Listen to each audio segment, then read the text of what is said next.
1 second, Zara Jefferson was sitting across from the most intimidating man in Chicago. Dante Blackwell, Billionaire CEO, the man whose approval could change her entire life. The next second, she was diving across his desk like a woman possessed.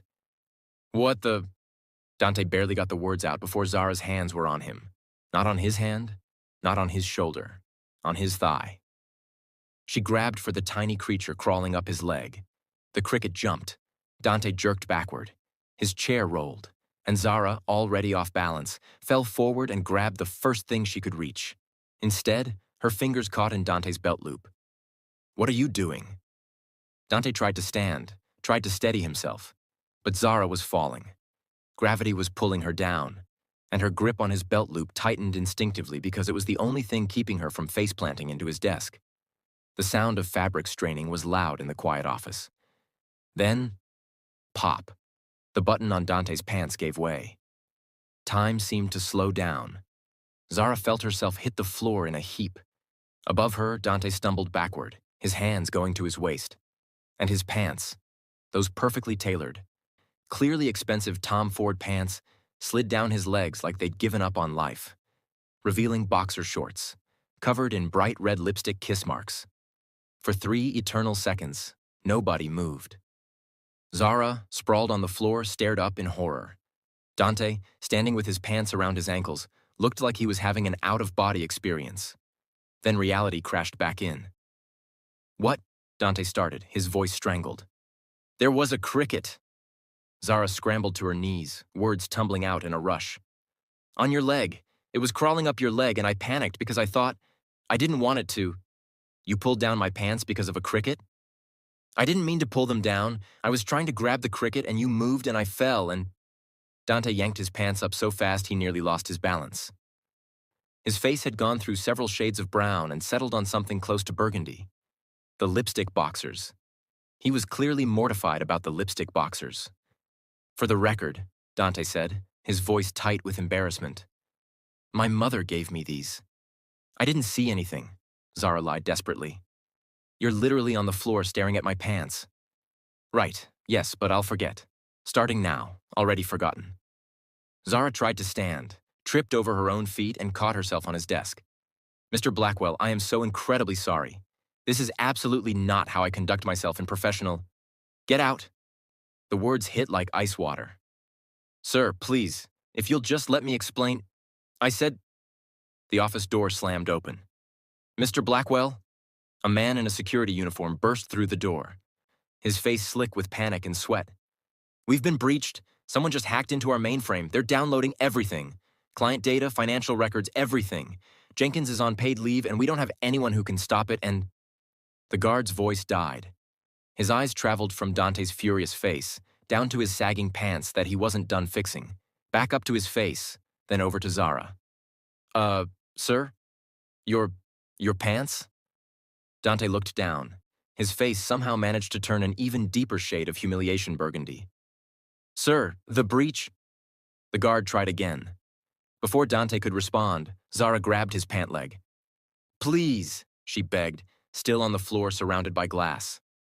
"Please don't fire me. I can fix the breach. I'm a cybersecurity specialist. I swear I can fix it. Just give me one more chance." Dante tried to take a step back, but Zara's grip was surprisingly strong. "Let go of my pants," he said through gritted teeth. "Not until you give me a chance." Zara's voice cracked. She knew how pathetic and crazy she looked. On the floor, begging, refusing to let her potential boss wear his pants, but she was desperate. "This is the 30th job I've applied to since the beginning of this year. The 30th. Please, Mr. Blackwell, I'm a cybersecurity specialist. I can stop the hack. Just let me try." Dante was trying to pull his pants up properly, but Zara was gripping the fabric, and they were locked in the most undignified struggle either of them had ever experienced. "Sir?" the man said carefully from the doorway. "Should I call security? For harassment?" "No!" Dante spat the word like venom.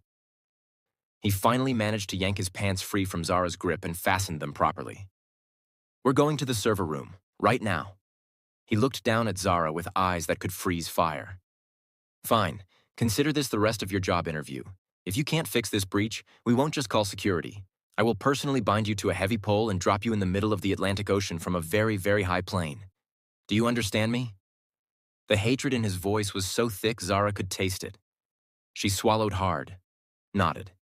This was her one chance to make things right. Her only chance. She couldn't mess this up. How did Zara Jefferson, a brilliant but catastrophically clumsy tech genius from the South Side, end up in this embarrassing nightmare? It all started with a $200 lucky cricket her auntie insisted she bring to her dream company's interview. Let me take you back to where this beautiful disaster really started. Hit that subscribe button right now because this story is about to take you on the hilariously wild ride. I promise you've never heard anything like this.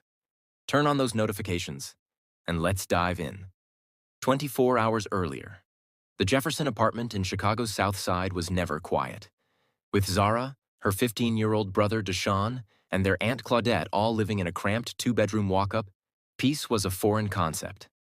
"Zara Simone Jefferson, get in this kitchen right now." Zara groaned from her bedroom where she'd been reviewing her portfolio for the 100th time. Tomorrow was her interview at Blackwell Tech Securities, the biggest opportunity of her entire 26 years of life. She'd applied on a whim 3 weeks ago, never expecting a response. Blackwell Tech was legendary. They created cybersecurity systems for Fortune 500 companies, banks, even government agencies. Getting a job there would change everything. No more scrambling for freelance gigs. No more watching Aunt Claudette work 16-hour shifts just to keep the lights on. No more wondering if they'd make rent. "Zara, don't make me come in there, child." With a sigh, Zara closed her laptop and headed to the kitchen. Aunt Claudette stood by the counter, holding a small decorative bamboo cage. Inside the cage was a cricket. An actual living, chirping cricket. "Auntie," Zara said slowly. "What is that?" Aunt Claudette beamed like she'd just won the lottery. "This is your good luck charm, baby." From the kitchen table, Deshaun snorted into his cereal. She paid $200 for that bug. $200? Zara's voice cracked. "Please tell me he's lying." "It's an investment in your future," Aunt Claudette said, waving her hand like $200 was pocket change, which it definitely was not. "Mrs. Yulong from the 3rd floor told me about this shop in Chinatown. They sell lucky crickets, real authentic ones, blessed and everything." "Blessed by who, exactly?" Zara demanded. "Does it matter? Baby, you are brilliant. You got brains for days. But you're also—" Aunt Claudette paused, searching for diplomatic words. "Clumsy as hell," Deshaun supplied helpfully through a mouthful of frosted flakes. "Deshaun, language!" Aunt Claudette snapped before turning back to Zara. "What I'm saying is, you need all the help you can get, sweetheart. Last week, you spilled an entire pot of coffee on your laptop. Week before that, you tripped over your own feet and pulled down the shower curtain rod. You're going into the biggest interview of your life. A little extra luck can't hurt." Zara stared at the cricket. It chirped once like it was agreeing with Aunt Claudette. "This isn't a Mulan movie, Auntie. I can't just show up to a professional interview with a cricket. Who said anything about showing up with it?" Aunt Claudette moved faster than Zara expected. Before she could protest, her aunt had opened the cage, scooped up the cricket, and tucked it into the pocket of Zara's blazer hanging on the chair. "There, right over your heart. For luck." "Absolutely not." Zara Simone Jefferson. Aunt Claudette's voice went soft. Dangerously soft. The voice she used when she was about to bring out the big emotional weapons. "I raised you since you were 16 years old. Since your mama passed, God rest her beautiful soul. I didn't work myself to the bone just to watch you throw away opportunities because you're too proud for help." Zara's throat tightened. Bringing up her late mother was playing dirty, and Aunt Claudette knew it. If that cricket can give you even a tiny bit of confidence, even a little bit of luck, then you're carrying it, Aunt Claudette continued. Your mama would want you to have every advantage. Every single one. Deshaun had stopped eating, watching the exchange with unusual seriousness. Zara felt her resistance crumble. Fine. But when I get laughed out of that building, I'm blaming you. Aunt Claudette pulled her into a tight hug. When you get that job, baby girl, you can thank me. The Blackwell building dominated the Chicago skyline like a glass and steel monument to success.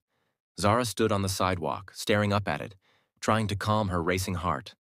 The lobby alone probably cost more than her entire neighborhood. You got this, she whispered to herself. You're smart. You're prepared. You're not going to mess this up. The cricket chirped from her blazer pocket. I wasn't talking to you, Zara muttered. Inside, the lobby was everything she'd feared. Marble floors, modern art that probably cost six figures, people in suits that screamed money and power. Zara approached the reception desk in her best outfit, a navy blazer she'd found at a thrift store, a cream blouse, and black slacks she'd borrowed from her cousin. Professional. Put together. The kind of woman who definitely had her life in order, even if she had a cricket in her pocket. Name? The receptionist asked without looking up from her computer. Zara Jefferson. I have a 10 o'clock interview. 47th floor. Elevators on your left. Still no eye contact. Zara took her visitor badge and headed to the elevators. The ride up felt like it took hours. Zara's stomach twisted with nerves. She'd researched Dante Blackwell obsessively. 34 years old. Self-made billionaire. Built Blackwell Tech from nothing after his former business partner tried to steal his code and tank his reputation. Every article mentioned the same things. Brilliant, demanding, ruthless in business. He personally interviewed candidates for sensitive positions because he trusted no one else to get it right. The elevator dinged. 47th floor. Zara stepped out into a hallway that screamed wealth and power. Floor-to-ceiling windows, expensive art. The kind of quiet that only money could buy. Miss Jefferson? A woman in her 50s, wearing a perfectly tailored suit, smiled at her. I'm Teresa, Mr. Blackwell's executive assistant. Follow me, please. Zara followed Teresa down the hall, silently willing the cricket to stay still and silent. Dante Blackwell's office was at the end of the corridor. Through the glass walls, Zara could see him. Tall, broad-shouldered, dark skin, wearing a suit that probably cost more than 3 months of her rent. He was on the phone, his back to the door, looking out over the Chicago skyline like he owned it. Which, in a way, he kind of did. Mr. Blackwell will be with you in just a moment, Teresa said, gesturing for Zara to wait. Zara nodded, her mouth too dry to speak. Then Dante turned around, and Zara forgot how to breathe. He wasn't just handsome. Handsome was too simple a word. He was commanding, intense, the kind of man who walked into a room and everyone immediately paid attention. Dark eyes that seemed to see everything. Strong jawline, lips that were currently pressed into a serious line as he ended his phone call. When those eyes landed on Zara through the glass, she felt it like a physical touch. Focus, she told herself firmly. This is business. Professional. Do not think about how attractive your potential boss is. Teresa opened the door. Mr. Blackwell, Miss Jefferson is here. Send her in. His voice was deep, rich, the kind of voice that could make a boardroom go silent. Zara walked in on legs that felt slightly unsteady. Miss Jefferson? Dante extended his hand. Thank you for coming. His handshake was firm, professional. His hand completely engulfed hers, and Zara tried very hard not to think about how that made her feel. Thank you for the opportunity, Mr. Blackwell, she managed. Please, have a seat. Zara sat in the chair across from his massive desk, trying to project confidence she didn't quite feel. Dante settled into his chair, picking up a folder. Her resume, she realized. I've reviewed your application, self-taught in cybersecurity. Multiple certifications, freelance work for several mid-sized companies. Impressive for someone without a formal degree. I took online courses, Zara said. Taught myself to code when I was 17. Cybersecurity just made sense to me. Your references speak highly of your technical skills. Dante's eyes lifted from the folder to meet hers. But this position is different from freelance work. We're talking about access to our entire infrastructure. Client data, proprietary systems, our reputation depends on security. I need someone who can handle pressure. I understand, sir. I thrive under pressure. When there's a problem, Zara's words died in her throat. Because crawling up Dante Blackwell's leg, clearly visible against his charcoal gray pants, was her cricket. The lucky cricket that was supposed to be in her pocket. The $200 cricket that Aunt Claudette had blessed and treasured. Crawling. Up. Her. Potential. Bosses. Leg. You were saying? Dante prompted, waiting for her to continue. The cricket reached his knee, started climbing higher. Zara's brain short-circuited. She couldn't let it keep going. Couldn't let it crawl up to... Oh God, she couldn't even think about where it was heading. There's a... You have a... I have a what, Miss Jefferson? The cricket was halfway up his thigh now. Later, when Zara replayed this moment in her mind approximately 8,000 times, she still couldn't explain her thought process. There was no thought process. There was only pure blind panic and the desperate need to stop that cricket before it reached somewhere truly inappropriate. Zara lunged forward, arm outstretched, aiming for the cricket. But Dante, shocked by a woman suddenly throwing herself at him, jerked backward in his chair. The chair rolled on its wheels. Zara, already committed to the lunge, couldn't stop her momentum. She pitched forward across the desk. Her hand missed the cricket completely. Instead, her fingers caught in Dante's belt loop. "What are you doing?" Dante tried to stand, tried to steady himself, but Zara was falling. Gravity was pulling her down, and her grip on his belt loop tightened instinctively because it was the only thing keeping her from face-planting into his desk. The sound of fabric straining was loud in the quiet office. Then, pop. The button on Dante's pants gave way. Time seemed to slow down. Zara felt herself hit the floor in a heap. Above her, Dante stumbled backward, his hands going to his waist. And his pants, those perfectly tailored, clearly expensive Tom Ford pants, slid down his legs like they'd given up on life, revealing boxer shorts, covered in bright red lipstick kiss marks. For 3 eternal seconds, nobody moved. Zara, sprawled on the floor, stared up in horror. Dante, standing with his pants around his ankles, looked like he was having an out-of-body experience. Then reality crashed back in. "What?" Dante started, his voice strangled. "There was a cricket." Zara scrambled to her knees, words tumbling out in a rush. "On your leg. It was crawling up your leg, and I panicked because I thought I didn't want it to." "You pulled down my pants because of a cricket?" "I didn't mean to pull them down. I was trying to grab the cricket, and you moved, and I fell, and..." Dante yanked his pants up so fast he nearly lost his balance. His face had gone through several shades of brown and settled on something close to burgundy. The lipstick boxers. He was clearly mortified about the lipstick boxers. "For the record," Dante said, his voice tight with embarrassment, "my mother gave me these." "I didn't see anything," Zara lied desperately. "You're literally on the floor staring at my pants."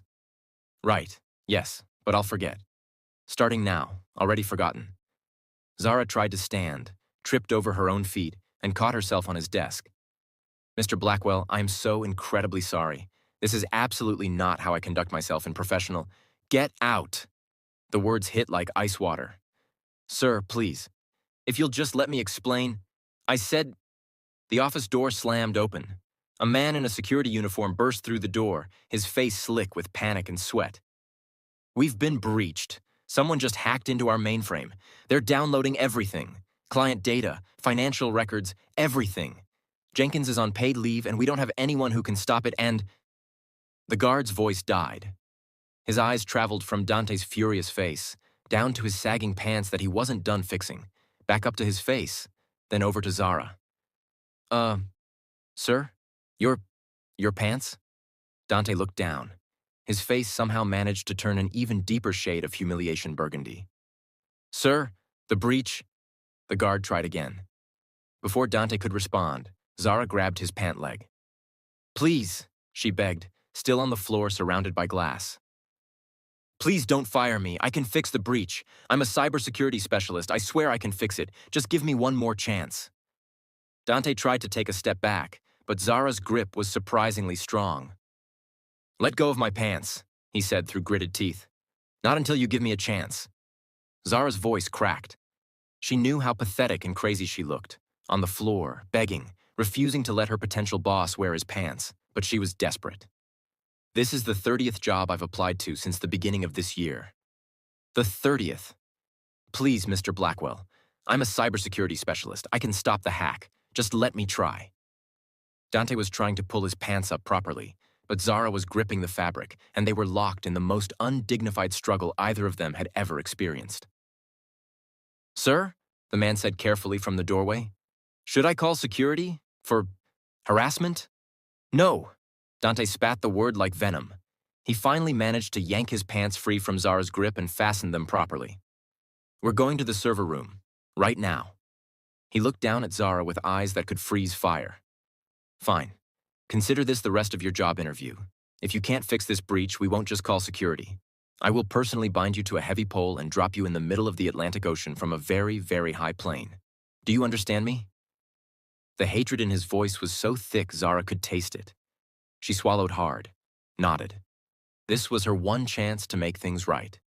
Her only chance. She couldn't mess this up.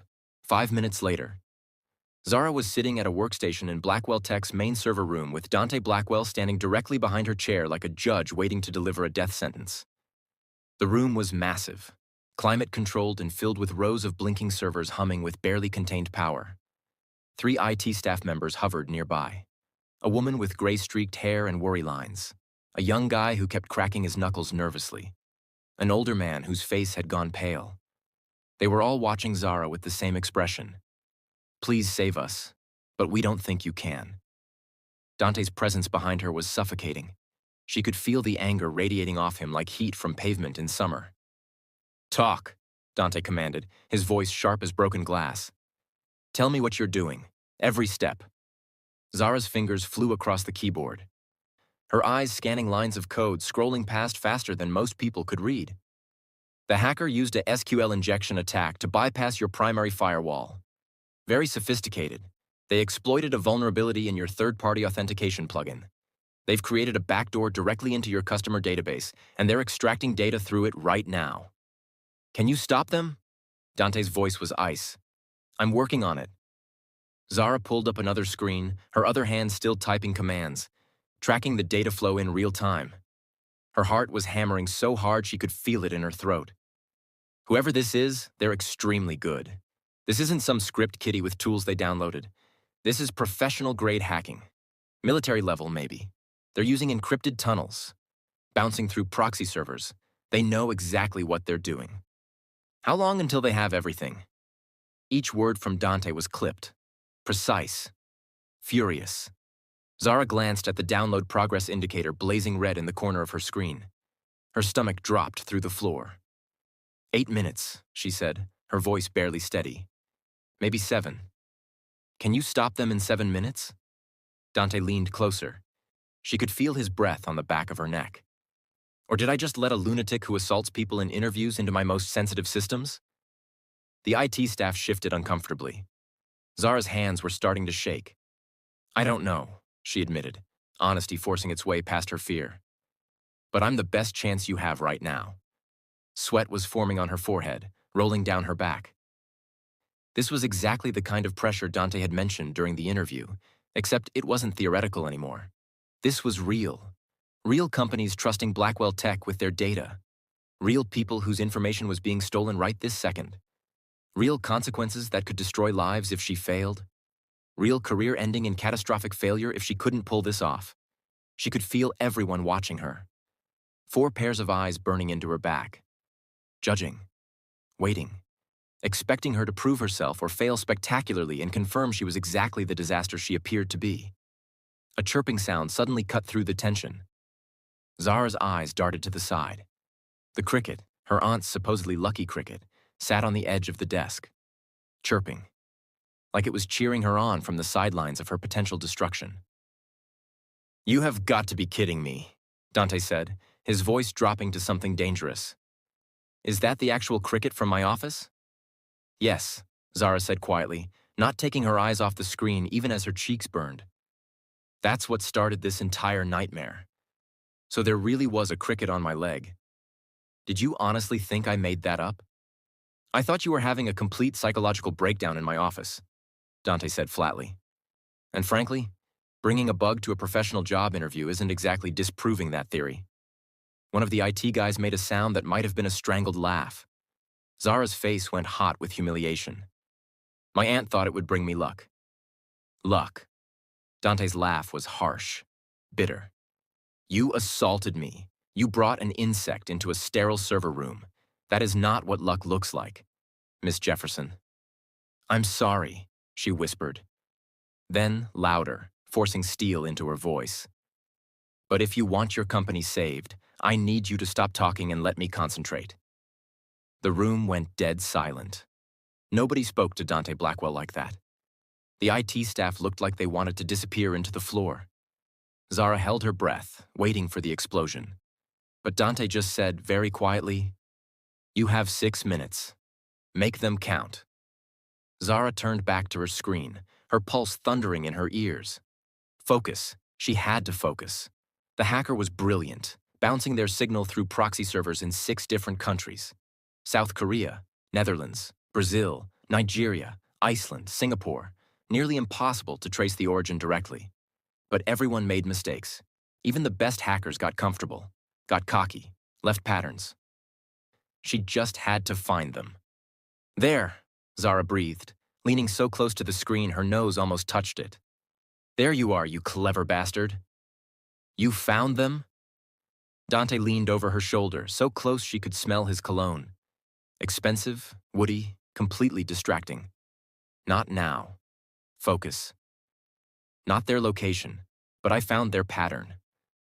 Zara's fingers flew faster, code appearing on screen almost faster than she could think it. "They're hitting your database tables in a specific sequence. Customer info first, then transaction history, then account credentials. It's automated. They programmed a script to do it systematically." "And that helps us how?" "Because if it's automated, it's predictable." Zara opened 3 more windows, her hands moving between screens. "If I can predict which table they'll access next and inject a kill switch directly into that pathway before they get there." "Do it," Dante commanded. Zara's hands moved like they belonged to someone else. Someone confident. Someone who knew exactly what they were doing.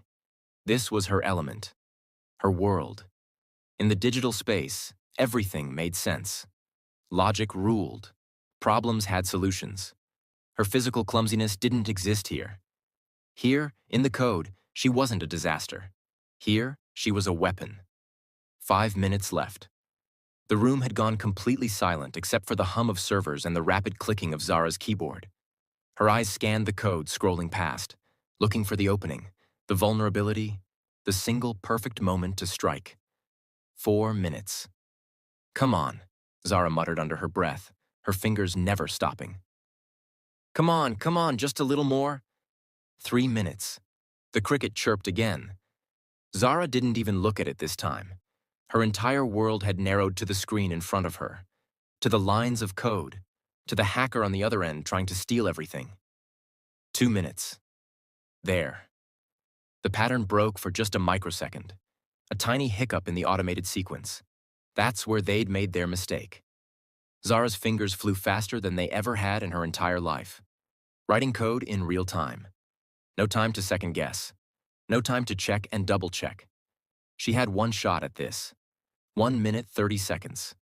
She typed the final line. Her finger hovered over the enter key. If this worked, she'd stopped one of the most sophisticated hacks she'd ever seen. If it didn't, she'd just made everything catastrophically worse. "Do it," Dante said quietly behind her. "Whatever you're about to do it now." Zara hit enter. For 3 agonizing, eternal seconds, nothing happened. The download progress bar kept moving. 47%, 48%, 49%. Zara's heart stopped beating. She'd failed. Then, the progress bar stuttered, stopped, flickered, started reversing. 46%, 43%, 38%. "Connection terminated," the gray-haired woman shouted, her voice cracking with relief. "The back door's closing. They're being pushed out. Download stopped," the young guy yelled. "They're locked out, completely locked out." "She did it," the older man breathed. "Holy cow, she actually did it." The server room exploded. The gray-haired woman started clapping, tears actually streaming down her face. The young guy joined in, whooping. The older man was applauding and laughing at the same time. "That was incredible," the woman said. "I've never seen anyone work that fast. The way you predicted their pattern." The young guy was grinning like Christmas had come early. Other IT staff were appearing in the doorway, drawn by the commotion. Someone started cheering. The applause got louder. Zara slumped back in her chair, her hands shaking violently from the adrenaline crash. Her whole body felt like water. She'd done it. She'd actually done it. How much did they get? Dante's voice cut through the celebration like a knife through fabric. Cold, sharp, bringing everyone back to reality. The room quieted. Zara pulled up the access logs with trembling fingers, scanning through the data as quickly as her exhausted brain could process it. 32% of one client database, she said, her voice hoarse. Mostly names and email addresses, some phone numbers and mailing addresses, but nothing critical. No financial information, no passwords, no social security numbers, no credit card data, no proprietary business information. All your sensitive systems are completely secure. The damage is minimal, manageable. Dante was silent. The silence stretched so long that Zara's relief started curdling into anxiety. Then he reached past her and picked up the cricket from the desk. He held it up to eye level, examining it like it was evidence in a crime scene. A bug, he said slowly. You brought an actual insect to the most important job interview of your life. Zara's face burned. My aunt bought it from a specialty shop in Chinatown for $200.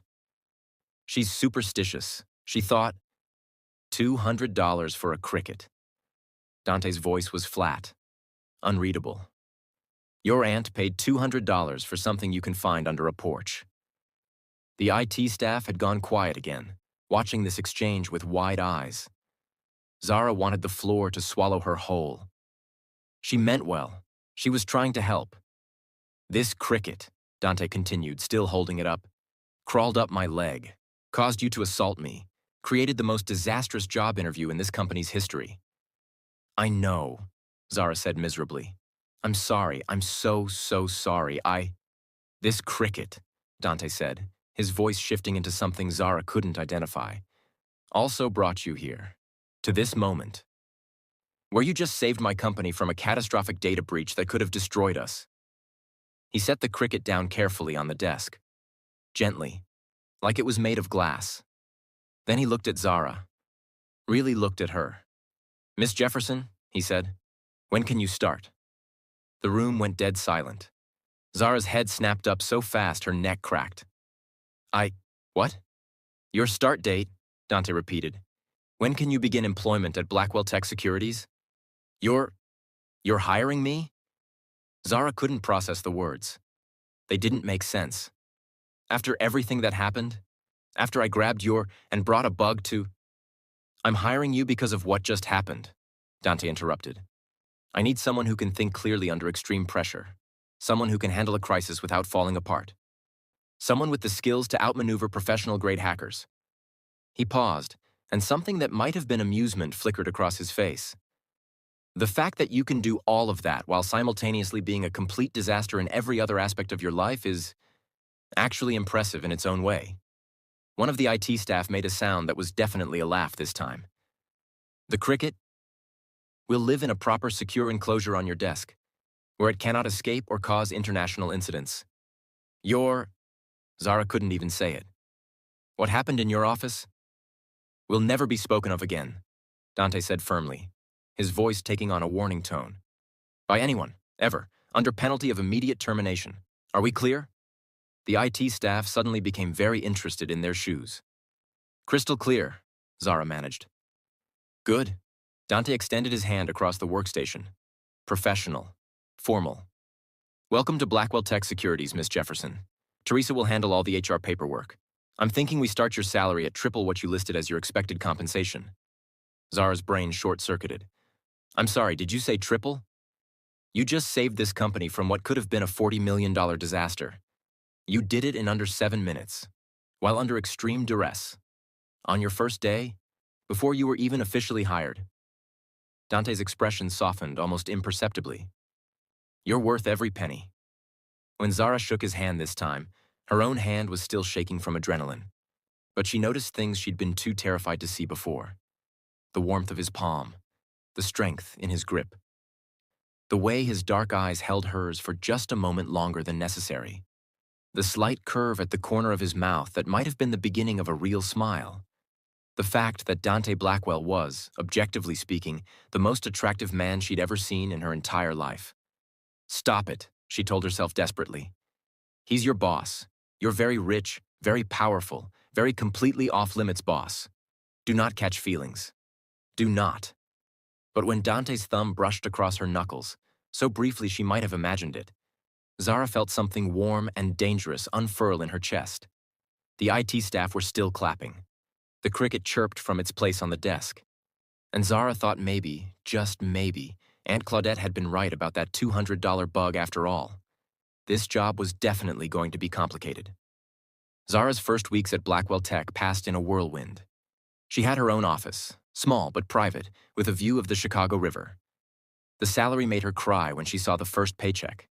Aunt Claudette had cried too, happy tears, the kind that came with finally being able to breathe. The cricket, officially named Lucky, lived in a terrarium on Zara's desk, chirping occasionally like it was supervising her work.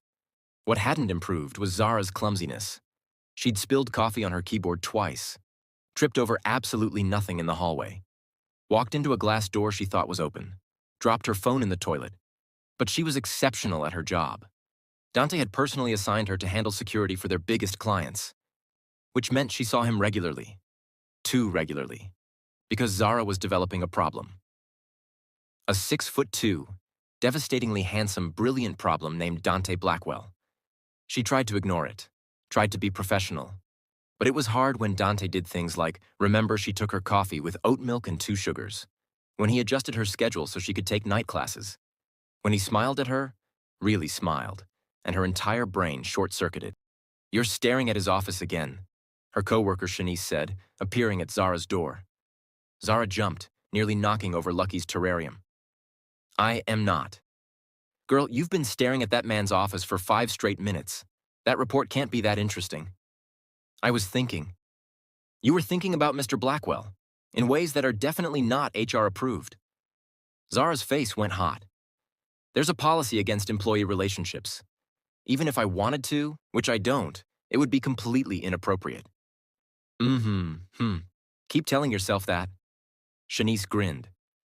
"For what it's worth, he looks at you too." "He does not." "Does too. Yesterday in the staff meeting when you were explaining the new security protocols, that man was not listening to a single word. He was just watching you like you were the only person in the room." Zara's heart did something complicated. "You're making that up." "Am I? Then why does he find excuses to stop by your office 3 times a day?" "Because he's my supervisor and he's checking on the woman who saved his company and looks hot doing it?" Shanice laughed. "Honey, Dante Blackwell doesn't micromanage. He hired you because you're brilliant. He stops by because he wants to see you." Before Zara could argue, her phone buzzed. A text from an unknown number. "Hi Zara, this is Raul. We met at the coffee shop yesterday. I know this is forward, but I'd love to take you to dinner sometime, if you're interested." Zara stared at the text, trying to remember meeting anyone named Raul. Then it clicked. The guy from the coffee shop near her apartment. Tall, light-skinned, nice smile. They'd chatted for maybe 5 minutes while waiting for their orders. She hadn't thought much of it. Definitely hadn't expected him to ask her out. "Who's texting you?" Shanice peered over. "Ooh, dinner? Who's Raul?" "Just some guy I met. It's nothing." "Nothing? He's asking you to dinner. When's the last time you went on an actual date?" Too long, Zara thought, because she'd been too busy thinking about her boss to notice anyone else. Which was pathetic. Dante had made his position clear with the no-dating policy, and even if he hadn't, he was Dante Blackwell. Billionaire. CEO. The man who had supermodels and heiresses throwing themselves at him. Zara was the girl who'd pulled down his pants. Not exactly romance material. Maybe Shanice was right. Maybe she needed to stop pining for something impossible and actually live her life. Before she could overthink it, Zara typed a response. "Dinner sounds nice?" So Zara had said yes to dinner with Raul. What she didn't know, what she couldn't possibly know, was that this one decision would turn her entire world upside down. Raul Grayson had been out on bail for 2 weeks when he first spotted Zara Jefferson. His lawyers, the kind that charged $1,000 an hour, had argued that the evidence linking him to the Blackwell Tech hack was circumstantial. Digital footprints could be faked. IP addresses could be spoofed. Without concrete proof, he walked free. Dante Blackwell had been furious. Raul knew this because he made it his business to know everything about Dante, including the fact that Dante had hired a new head of cybersecurity. a new head of cybersecurity who had been responsible for terminating the attack on Dante's company. He had been so close, he had almost gotten Blackwell's source code. He had lost good money too.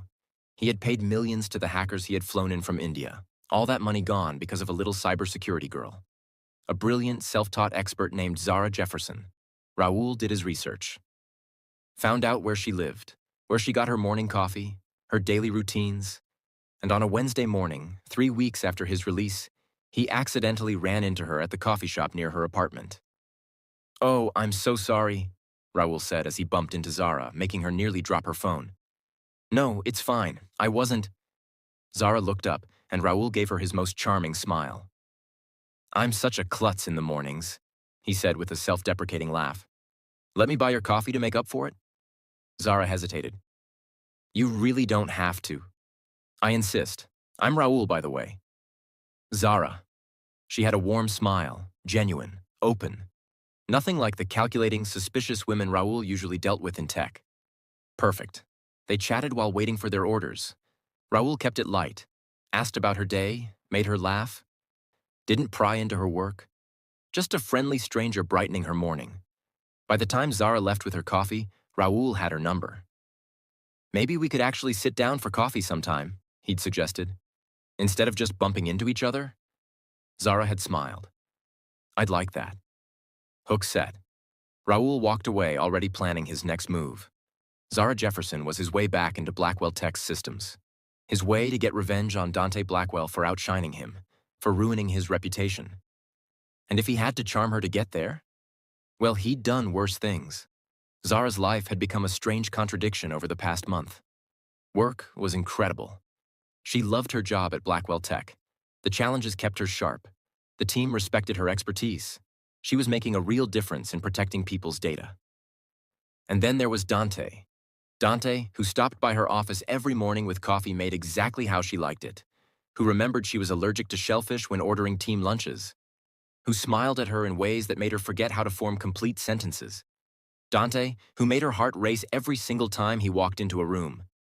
Dante, who was completely, absolutely, impossibly off limits because of the company's strict no fraternization policy.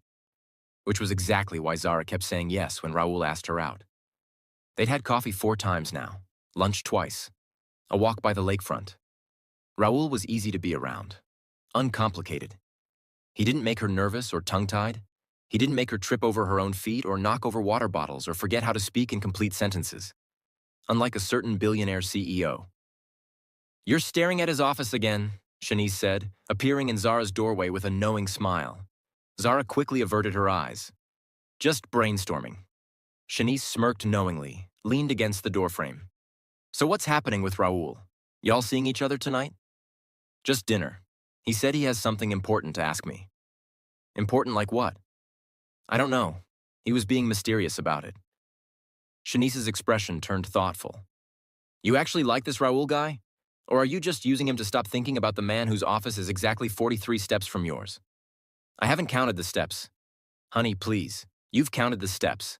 You probably know exactly how many times per day he walks past your door. You're in deep." Zara slumped in her chair. "It doesn't matter how I feel. The policy exists for good reasons. Power dynamics, conflicts of interest, professional boundaries. Policies can be changed. Not by me, they can't. And even if they could, Dante Blackwell doesn't see me like that. I'm just the disaster who pulled down his pants during her interview." "Then why did he personally approve your salary increase last week?" Shanice raised an eyebrow. "Why does he find excuses to stop by your office 3 times a day minimum? Why did he—" A knock on the door interrupted them. Dante stood there, looking unfairly handsome in a charcoal gray suit, holding a file folder. "Sorry to interrupt," he said. "Zara, do you have a minute to discuss the Patterson account?" Zara immediately knocked over her water bottle. "I got it." She lunged for the bottle, smacked her knee on the desk drawer, and somehow managed to elbow Lucky's terrarium, sending it sliding toward the edge. Dante caught it before it could fall. "Easy there, Lucky's fine." "Sorry, I'm so sorry, I'm a complete disaster." Zara's face was burning with embarrassment. Why?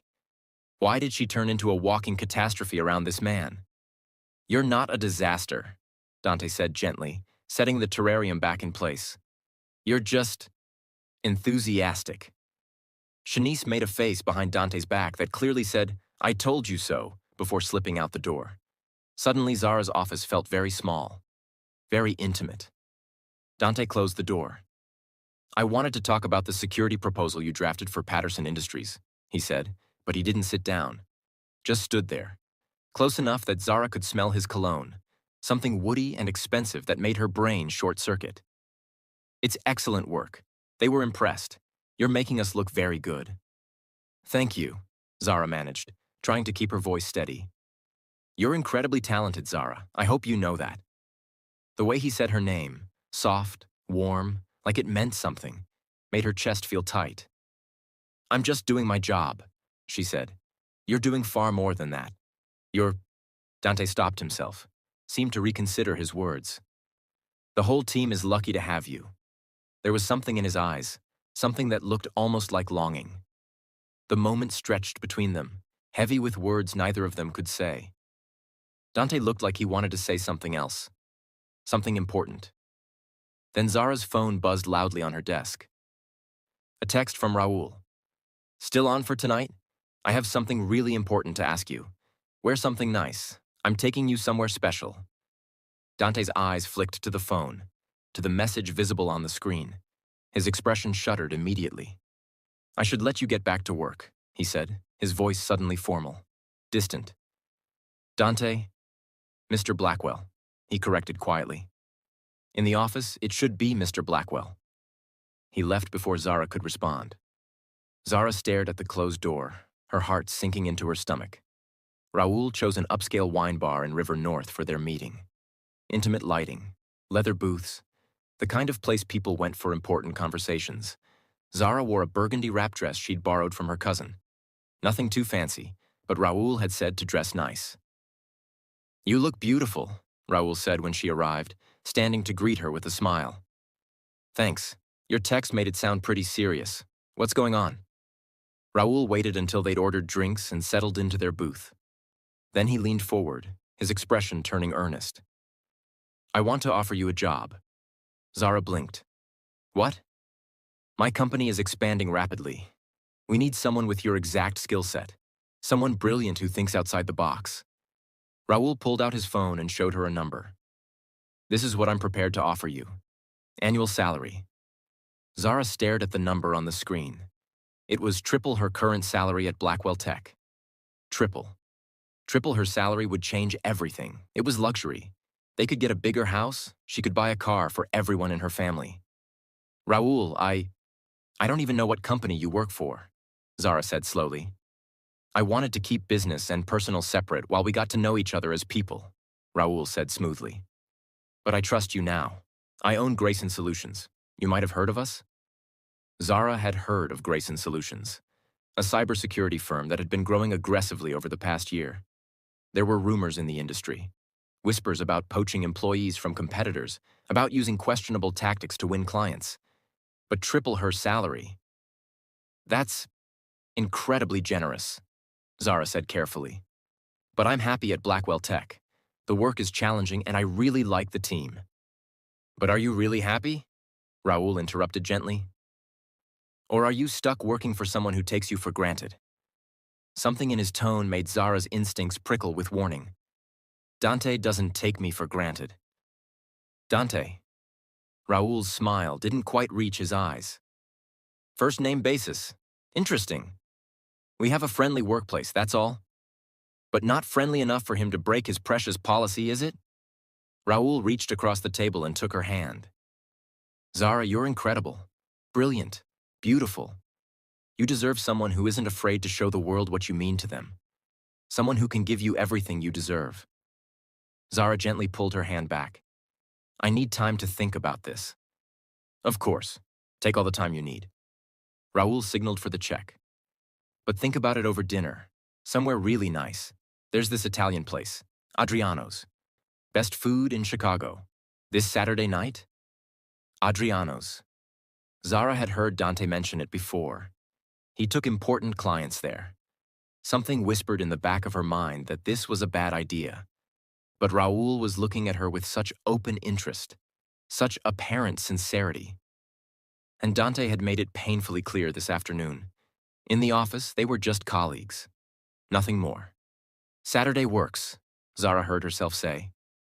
Let me get this straight, Aunt Claudette said that night, stirring a pot of gumbo while Zara sat at the kitchen table. This Raoul person wants to pay you 3 times what you make now, to leave a job you love, and date him while doing it. Put that way, it sounded suspicious. He's been really good to me, Auntie. He listens when I talk. He doesn't make me feel nervous or clumsy. Aunt Claudette set down her spoon and turned to face Zara fully. Baby girl, good and right aren't always the same thing. What does your gut tell you? Zara's gut said something felt off, that Raoul was almost too perfect, too smooth, too interested after just 3 weeks. But her gut also said she was falling hopelessly in love with Dante Blackwell, and that was impossible. I don't know anymore, Zara admitted. What about your boss, Mr. Blackwell, the one with the lipstick boxers? They were kiss-patterned, and that's… Zara caught herself. That's not relevant. There's a strict policy against workplace dating. Policies can change, baby. Not this one. It's there for good reasons. Aunt Claudette gave her that look, the one that said she could see right through Zara's excuses. You got feelings for that man. It doesn't matter how I feel. He's my boss. It's inappropriate, and he doesn't see me that way. That man looks at you like you personally created the sun, Deshawn called from the living room without looking up from his video game. Since when do you eavesdrop on adult conversations? Zara demanded. Since always. And I'm right. I saw him when I came to bring you lunch last week. He watches you when you're not looking. Like, a lot. Zara's heart did something complicated in her chest. He does not. Does too. Does not. Children, please, Aunt Claudette interrupted. Zara, go on this fancy dinner if you want, but keep your eyes open. Something about this Raoul situation doesn't sit right with my spirit. You haven't even met him. Don't need to. A man offering triple money after 3 weeks? Either he's desperate to hire you or he's using you for something. Either way, be careful. Adriano's lived up to its reputation. White tablecloths, candlelight, waiters who moved like they were performing ballet, classical music playing softly in the background. The kind of restaurant where prices weren't listed on the menu because if you had to ask, you couldn't afford it. Raoul had reserved a table by the window with a perfect view of the Chicago skyline lit up against the night sky. He looked good in a navy suit, his smile warm and welcoming as he stood to greet her. You look absolutely stunning, he said. Zara had worn a simple black dress. Nothing too fancy, but she'd felt pretty when she left home. Now she just felt nervous. They ordered wine, made small talk about their weeks. Raoul was charming as always, asking thoughtful questions and laughing at her stories. But Zara couldn't shake the feeling that something was about to happen, like waiting for thunder after seeing lightning. So, Raoul said, leaning back in his chair with his wine glass. Have you had a chance to think about my offer? I have. And? Raoul, I'm flattered, really, but I don't think I can… Raoul's eyes suddenly focused on something over Zara's shoulder. His entire expression changed, just for a split second, into something calculating, almost triumphant. Then he was moving. Before Zara could process what was happening, Raoul leaned across the table and kissed her. His lips pressed against hers. Firm and possessive. Wrong. All wrong. Zara recoiled immediately, jerking backward so hard her chair scraped loudly against the floor. What? She wiped her mouth with the back of her hand. What was that for? Why did you… Then she saw what Raoul had seen. Dante stood 15 feet away near the maitre d' stand, frozen in place. He wore all black, black suit, black shirt, black tie. He looked devastating. And he was staring directly at their table with an expression of absolute betrayal. At Zara. At Raoul. At what must have looked like Zara kissing Raoul back. Zara's entire world tilted. No, she whispered. No, no, no. Dante started walking toward them, his face a mask of cold fury. Well, Raoul said quietly, settling back in his chair with a satisfied smile. This should be interesting. That's when it clicked in Zara's brain. The tone in Raoul's voice, the calculated timing, the satisfied look on his face. You knew, Zara said, her voice shaking. You knew he would be here. You set this up. I might have heard that Dante had a reservation tonight, Raoul said casually. Same time, same restaurant. What a coincidence. You kissed me on purpose. When you saw him, you... Zara couldn't finish the sentence. Fury and humiliation warred in her chest. Dante reached their table. Raoul Grayson, Dante said, his voice deadly calm in a way that was somehow more terrifying than yelling. I thought you'd left Chicago. Why would I leave? Raoul smiled up at him. I have so much to keep me here now. His eyes slid to Zara meaningfully. Don't I, Zara? Don't you dare, Zara hissed at Raoul. Then she turned to Dante, desperate. This isn't what it looks like. It looks like you're having dinner with Raoul Grayson, Dante said, his eyes never leaving Raoul. It looks like you were just kissing Raoul Grayson. I wasn't. He kissed me and I pulled away immediately. Grayson, Dante continued, still in that terrifyingly calm voice. As in Raoul Grayson, who tried to steal my company, who hacked our systems, who's currently out on bail awaiting trial for corporate espionage, fraud, and about 6 other felonies. The restaurant seemed to go quiet around them. Zara felt all the air leave her lungs. Wait, she said slowly, looking at Raoul. Grayson? You're that Raoul Grayson? The one who tried to destroy my company, Dante finished. Yes? Zara stared at Raoul. At this man she'd been having coffee with for 3 weeks. This man who'd seemed so normal, so kind. You're the hacker, she whispered. The one I stopped, the one who almost, allegedly, Raoul said with a casual shrug, like they were discussing the weather. Nothing's been proven. You lied to me. Zara's voice was getting louder. Other diners were definitely watching now. You manipulated me. You never mentioned your last name. You said you wanted to get to know me, but really, you were just... If you're feeling Zara's rage right now, hit that like button. Drop a comment if you've ever been manipulated like this. And subscribe because this confrontation is about to get even more intense. Zara stood up so fast her chair nearly toppled over. You used me, she said, her hands shaking. To get information about Blackwell Tech, to get back at Dante.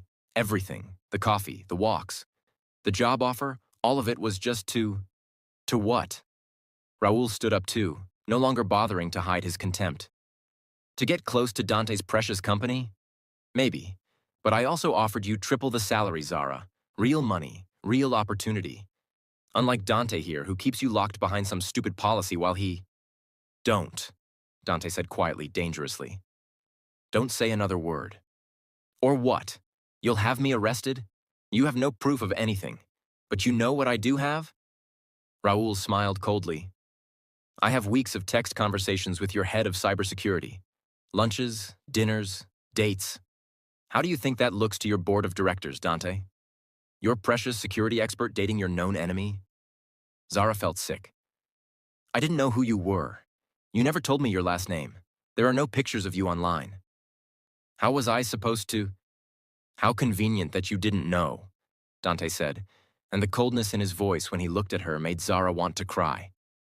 You think I'm working with him? Zara's voice cracked. You actually think I would betray you? Betray the company? I don't know what to think anymore.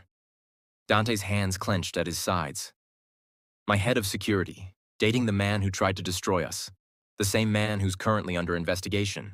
You expect me to believe that's just coincidence? It is coincidence. It's manipulation. Zara turned on Raoul furiously. Tell him you lied to me, that you set this up. Why would I do that? Raoul straightened his jacket calmly. You came to dinner willingly, Zara. You accepted my job offer. I didn't accept anything. And you seemed pretty comfortable kissing me just now. You kissed me. I pushed you away. But Zara could see it in Dante's eyes. The doubt, the hurt. He'd walked in and seen what looked like her kissing Raoul, seen her having dinner with his enemy. And now Raoul was twisting everything. I'm leaving, Zara said, grabbing her purse with shaking hands. I can't, I need to... She pushed past Dante, heading for the exit.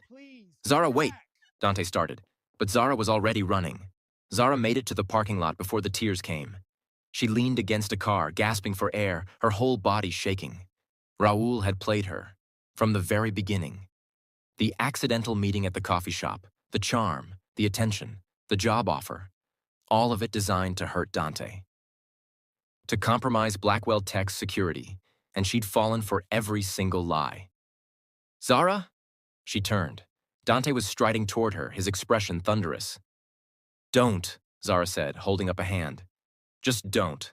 I know how it looked in there. I know what you think. But I didn't know who he was. I swear on my mother's grave, I didn't know. How could you not know? Dante demanded. You're the head of cybersecurity.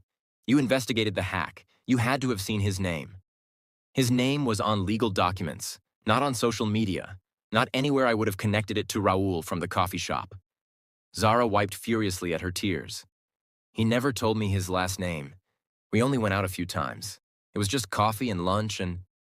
Why were you seeing him at all? The question stopped Zara cold. What? Why were you dating someone? Dante moved closer, and Zara could see the hurt beneath the anger. Why were you? Because there are rules and boundaries that make it hard to confess to the one I really like.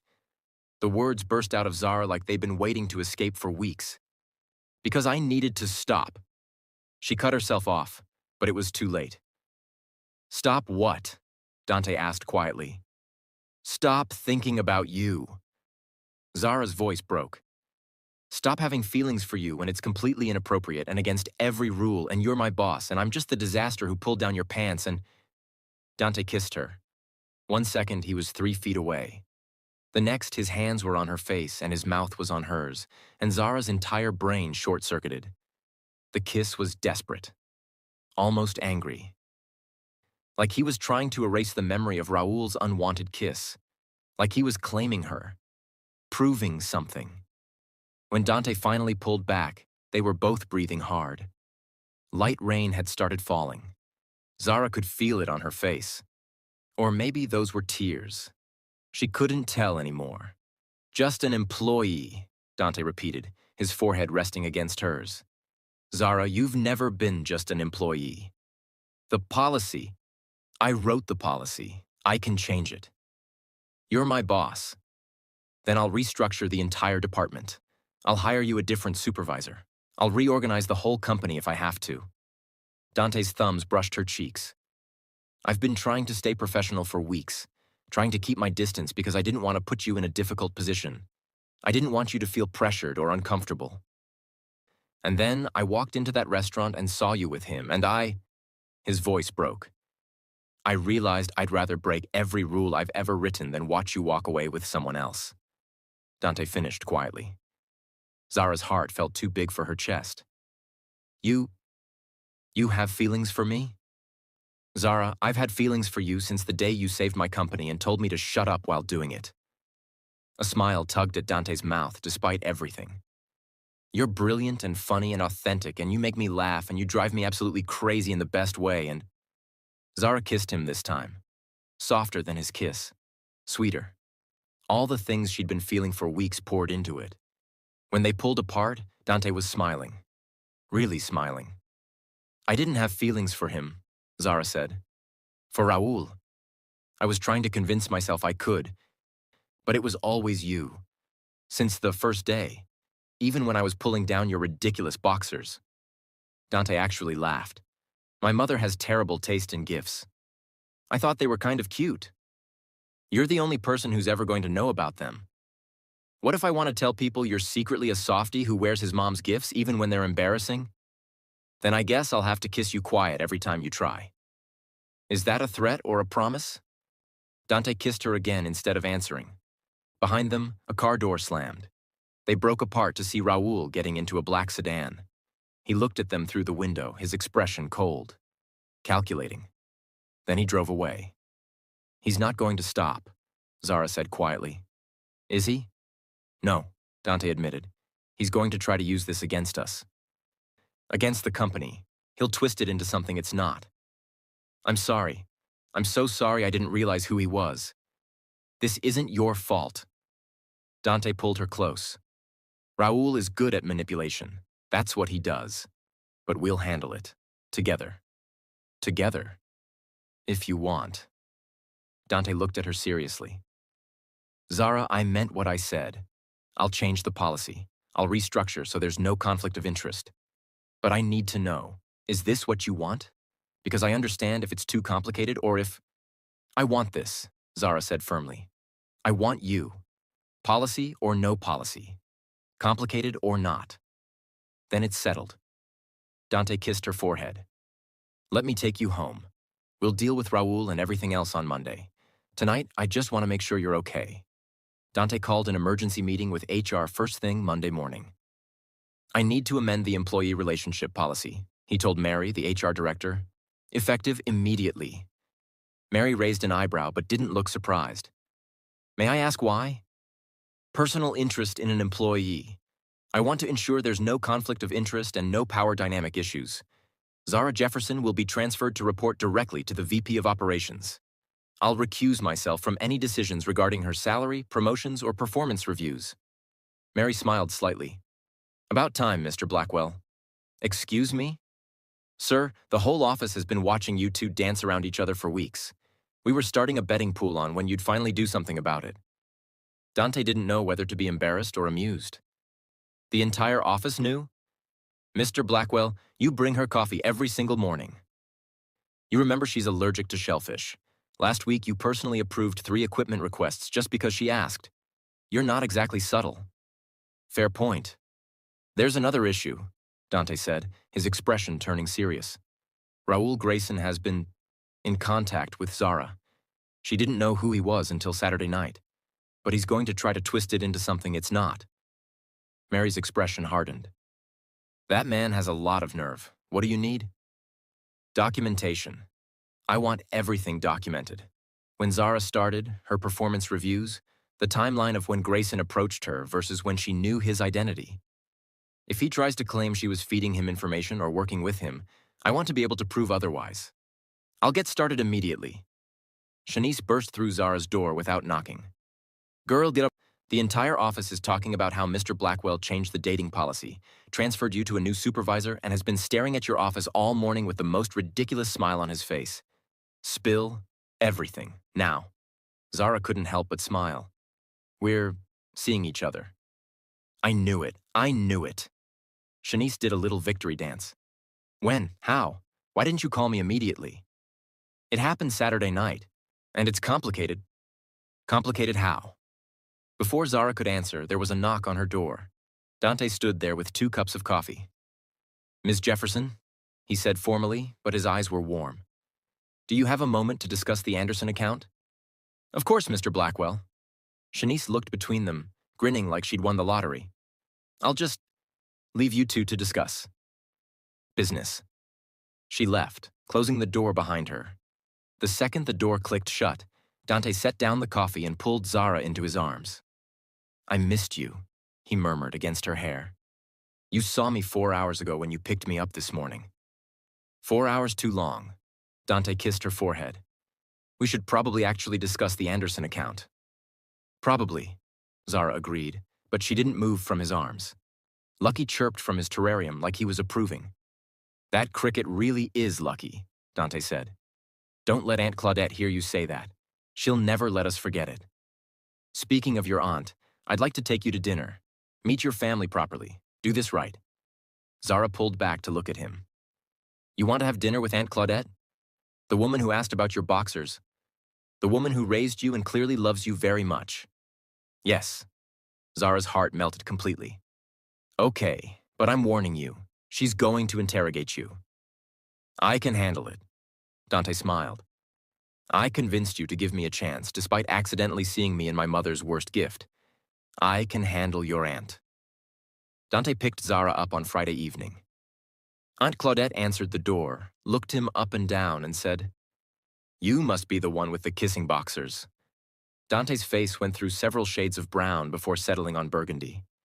Behind her aunt, Zara groaned. Auntie, we talked about this. What? I'm just making sure he's treating you right. Come in, young man. Dante stepped inside. It's a pleasure to meet you properly, Mrs. Claudette. And for the record, my mother gave me those boxers. I would never choose. Your mama has a sense of humor. I like that. Aunt Claudette smiled. You hurt my girl, and those fancy suits won't save you. Understood? Completely understood, ma'am. Deshaun appeared from his room. You're the CEO guy. Cool. Zara talks about you literally all the time. I do not, Zara protested. Do too. Dante said this. Mr. Blackwell did that? It's like living with a broken record. Dante was clearly trying not to laugh. In the car, Zara covered her face with her hands. I'm so sorry about my family. Don't be. I love them already. Dante pulled into traffic.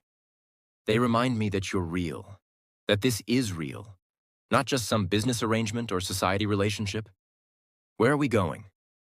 I did some research, Dante said. Asked Shanice what your favorite food is. Turns out you love Ethiopian food, so I found the best Ethiopian restaurant on the south side. Zara's heart squeezed. You asked Shanice about my favorite food? I wanted our first official date to be somewhere you'd actually enjoy, not some stuffy, expensive place designed to impress you with money. You researched my favorite food, Zara repeated softly. I researched everything about you that I could without being creepy. Dante glanced at her with a smile. I know you're allergic to shellfish, that you take night classes on Tuesdays and Thursdays, that you've been supporting your family since you were 19. That you taught yourself to code because you wanted to protect people after your mom's identity got stolen?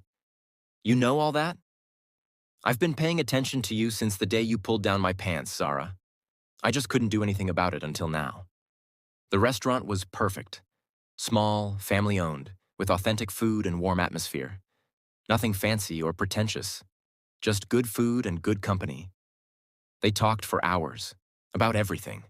Work and life and dreams and fears and hopes for the future.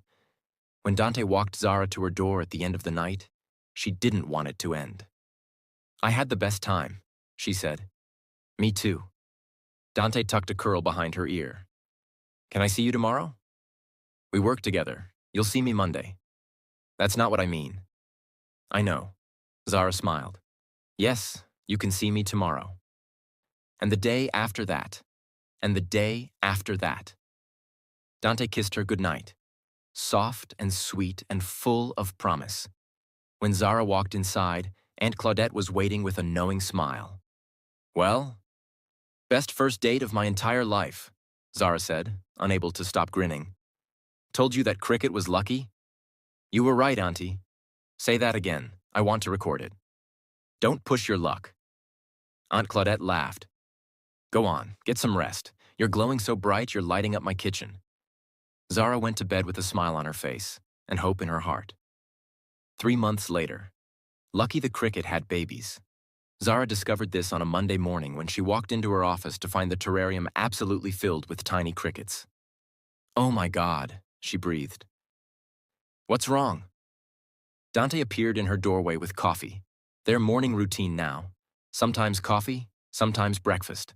Always with a kiss that made her day better. Lucky had babies, so many babies. Dante peered into the terrarium. That is, a lot of crickets. What am I supposed to do with 60 lucky crickets?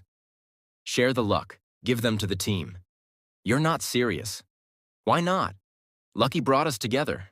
Maybe these little ones can help other people find their happiness too?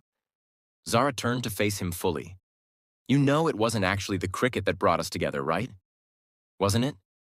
Dante set down the coffee and pulled her close. You brought Lucky to your interview. Lucky crawled up my leg. You pulled down my pants trying to catch Lucky. You saved the company. I hired you. Lucky's babies are being born. Seems like a pretty clear cause and effect. That is the wildest logic I've ever heard. Maybe, but I'm grateful for every ridiculous moment that led us here. Dante kissed her softly. Even the embarrassing boxers. Especially the embarrassing boxers. Are you ever going to let me forget about those? Absolutely not. I'm going to tell our grandchildren about them. Dante's expression softened. Grandchildren? Zara's breath caught. They'd only been together 3 months. Was it too soon to talk about? Too fast? Dante asked gently. Maybe a little, Zara admitted. But I like where your head's at. Good, because I'm keeping you, Zara Jefferson. Cricket babies and all? Even though I'm still catastrophically clumsy? especially because of that. Dante kissed her again. You're perfectly imperfect. And you're mine. Yours, Zara agreed. Cricket and all. Lucky chirped from his terrarium, surrounded by his tiny cricket children. And Zara thought maybe, just maybe, Aunt Claudette had been right all along. That cricket really was lucky. If you made it to the end, you're officially part of the family. Hit that subscribe button for more dramatic romance stories. Drop a comment telling me your favorite part. Was it Raoul getting exposed? The parking lot kiss? The baby crickets? And smash that like button if you believe in love that breaks all the rules. Here's the lesson. Sometimes the people who seem perfect are hiding something. Trust your instincts. And don't be afraid to be your authentic, messy, imperfect self, because the right person will love you for it, not despite it.